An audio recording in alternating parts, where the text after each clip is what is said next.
Around 2 years ago, I suddenly decided to rejig my craft room in general, and specifically to come up with a better storage solution for my cross-stitch supplies. I'd previously been a bobbin girl, but I really wanted to try floss drops. And you know me, I don't do things halfway. So I set about making and tying my own basic cardboard drops, and bought some hooks to hang them all pretty in my backdrop here, which as you can see is still the system now. I did document this whole process in a video back then, and I still get fairly regular questions about what I've made of this method and whether I have any regrets. The short answer to that is no, not really. But as with anything, there are some pros and some cons, and some of them you don't really realise until you've lived with them for a while. So today I just thought I'd give you a quick update and run through what I like, what I don't, who I think this kind of system works for, and just my general workflow these days. If you're new here, hello, my name is Michelle and I love to do all of the crafts, but especially the stitchy ones. So if you like to be enabled in a kind of eclectic way, welcome to the channel. Okay, if you haven't seen the previous video and you don't know what a floss drop is, it's basically just something you can hang an entire skein of embroidery floss from. As with anything, you can get properly fancy ones, but me being me, and me also owning a lot of plain white cardboard, I just made these simple ones and I write the number on with a pen. I did have to invest in a paper cutter and a multi-pack of hole punches, but that was it as far as expenses go, and I've used them for various other things too, so that was totally worth it. So two things here. What do I make of the floss drops versus my previous bobbin method, and was it worth going the DIY route? Well, I'm just gonna say it, floss drops changed my cross-stitch life. I am never going back to bobbins. Yes, it's a little bit more work to pre-cut the floss than it was to just wind everything on a bobbin. And yes, they do definitely take up more space. But for me, that's where the downsides end. I didn't embark on this big change until I'd kind of settled into cross-stitch as a hobby and I knew what I enjoy. So for example, I know that I'm a habitual loop starter, and I knew what kind of length I like to work with. Having those lengths pre-cut and not having to fish around down the back of the couch for my scissors every time I need a new bit of floss is a total game changer. Just pick off a strand with my needle like so and fold it in half and start stitching. It is so much better, I cannot even. Plus, while the bobbins are way more space efficient for storage, I was never quite sure what to do with them when kitting up. I would just throw them all in a zipper pouch and fish around in there for each one I needed. Floss drops hang nicely all secure on these metal rings I bought, and you can fit way more on there than you might expect. Try to do the same with bobbins and, well, it's not quite as good. As for the DIYing, the obvious upside of this is that it did save me a lot of money. But also, if I need more of them, I can just make more of them. All of the supplies are right there. I don't need to wait for delivery, I don't need to worry about finding ones that exactly match my existing ones. I'm very independent now, floss drops wise. The downside is it was a lot of work. I made a ton of these things the first time round, not sure exactly how many, but as my DMC collection has grown, I have had to make an additional batch. Which is pretty annoying when you're trying to kit up a new pattern and you're all excited, but you can't even sort the skeins out without spending an hour making the drops first. Still, I have only had to do that once, although I have just thrifted a load of skeins, and then I also got random act of kindness a lot more, so I probably will have to do another round. Which means I'm doing it on average about once a year. That's not so bad. One thing I did think would be an issue, and I think I mentioned it as a worry in the original video, is that these are just basic uncoated cardboard. They're not particularly heavyweight, they're not waterproof or anything. And I treat my craft supplies kind of rough, I won't lie. So I really did think they would be showing some signs of wear by now, maybe some creased corners or some soup stains or something.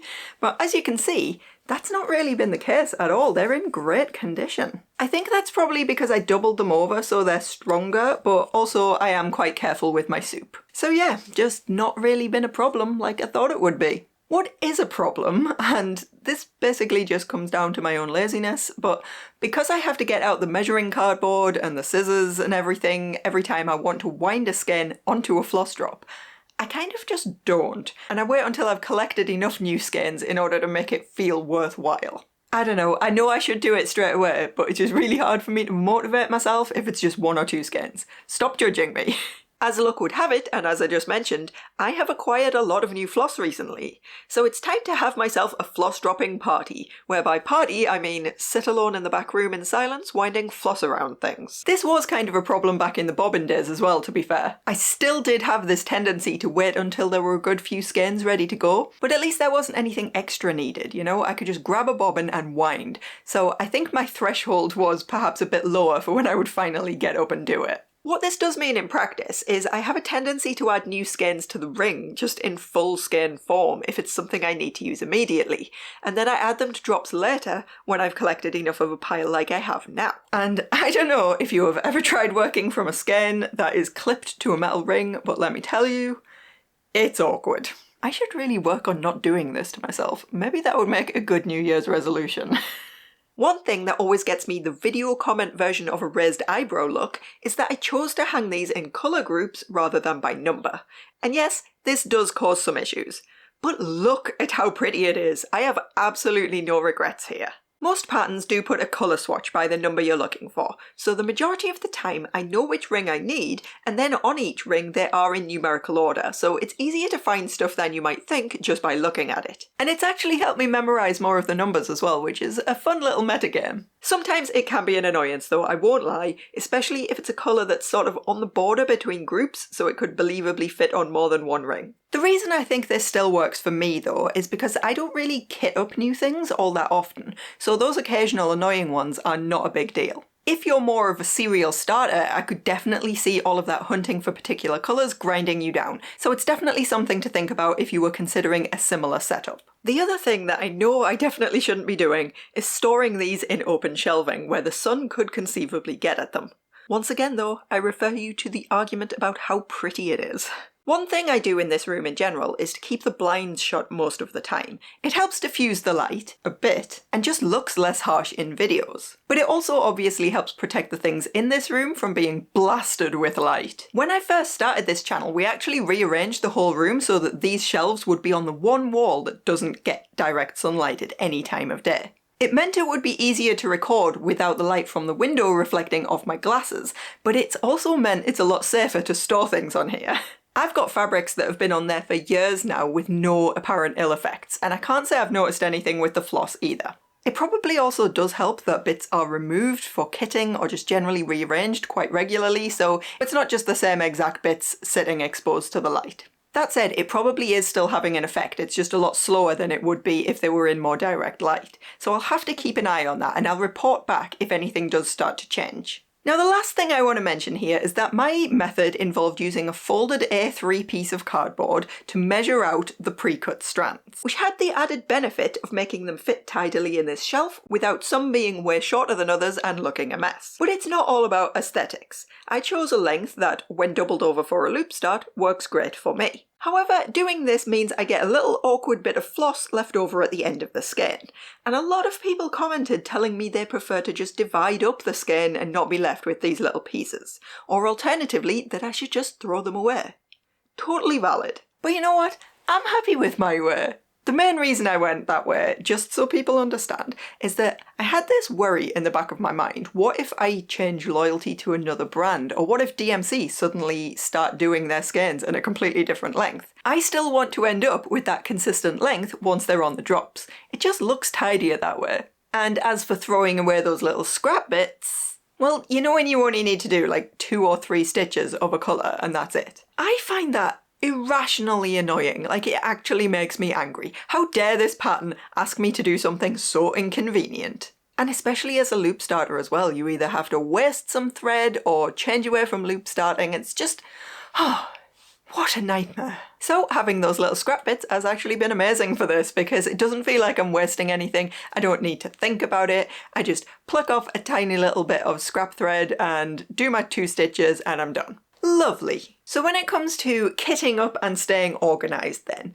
I think this has been better in some ways and worse in others, that's fair to say. Obviously, back in the day when my whole collection was in one bobbin box and I was working on one beginner project at a time, it was never a problem to find where anything was. But I adopted this new storage system at the same time as I was kind of branching out into more complex projects and more whips at a time, so What is actually the floss drops and what is just the logistics of doing all of those extra projects, I'm not quite clear. But anyway, what hangs my entire system together these days, and no one who has known me for more than 5 minutes will be surprised by this, is a spreadsheet. I think, vaguely, this started as a free template that I'd downloaded somewhere, but I honestly couldn't tell you where.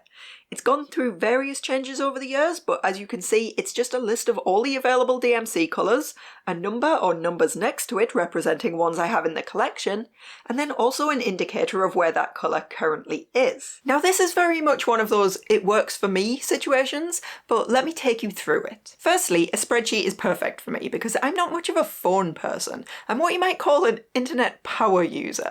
So it's laptop all the way for me all the time, and editing this isn't as much of a faff as it would be on a tiny phone screen. I know there are stash tracking apps available, I know some people prefer to use something like Notion, but for me, just a simple old spreadsheet does the trick. So, I get a new skein of floss, I add a 1 next to that colour, it lights up green because I'm visual like that, and I'll mark it as new. What this is telling me is that it's still in shop-bought skein format and it needs floss dropping at some point. You can see I've got a few of those right now because I've been adding those new ones I thrifted. Once it is on a drop, it'll either be changed to hooks, which tells me it's hanging up on the shelf, or kitted, which means it's on a ring along with all of the floss for one of my work-in-progress projects. We'll come back to this in a second. The other option here is box. Those are the ones that are still on bobbins, i.e. the floss I owned back in the day that hasn't been used up yet.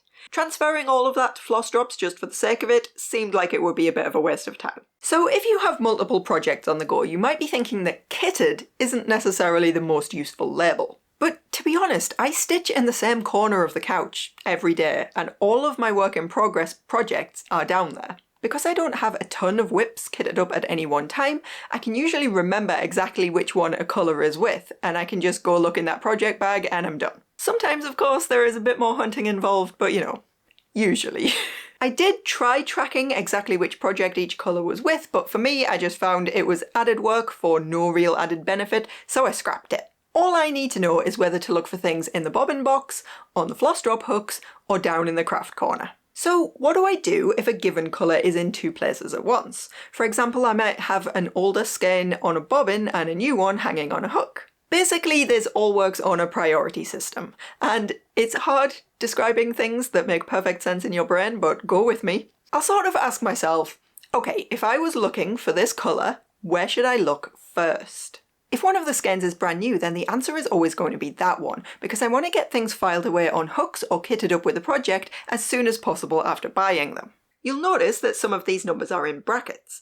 These represent the dodgy off-brand floss I bought from Amazon as a total beginner, and most of those are on bobbins. So if I have a colour with, say, 1 off-brand on a bobbin and 1 DMC on a hook, I'll list that as hooks because I would want to use the real DMC one unless I had no other choice. Like I said, this all works perfectly in my head, and it's really made a difference in helping me keep track of where things are. But for someone else, it might be so much nonsense.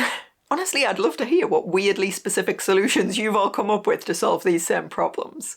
Alright, anything else to report? I will say it's very satisfying stroking the hanging floss. That's not something you get with bobbins. And my little addition of a command hook under this shelf here was, if I do say so myself, inspired. But otherwise, I think that's about it. Love floss drops, DIY ones are a hassle but totally worth it. Spreadsheets are life. There you go, I've basically just summed up the whole video for you there. If you are one of those people I convinced to try floss drops with my previous video, then I hope you've been getting on with them as well as I have with mine. But of course, different things work for different people, so if you want to pop off and evangelize down in the comments about some completely different system, you absolutely go for it. I like to hear what everyone else is doing. Alright, I'll close this one out by saying thank you to my supporters over on Ko-fi for helping to keep the lights on around here, and of course to the Stitch Squad for your endless patience with my erratic bonus content and crippling social anxiety. Marianne Johnson, Sunny, Candy Riley Pettinger, Laura Salats, Enlightened Flamingo, Cross Stitch the Globe, I'd Rather Be Stitching, Angela Sue Harrison, Emily Hobbs, Lee the Cozy Crafter, Astavinka, Sarah, Angela Wells, Enraged Flamingo, and Alicia. I'll be back soon with some more crafty nonsense, so in the meantime, have a brilliant rest of your day and keep making cool stuff. Bye!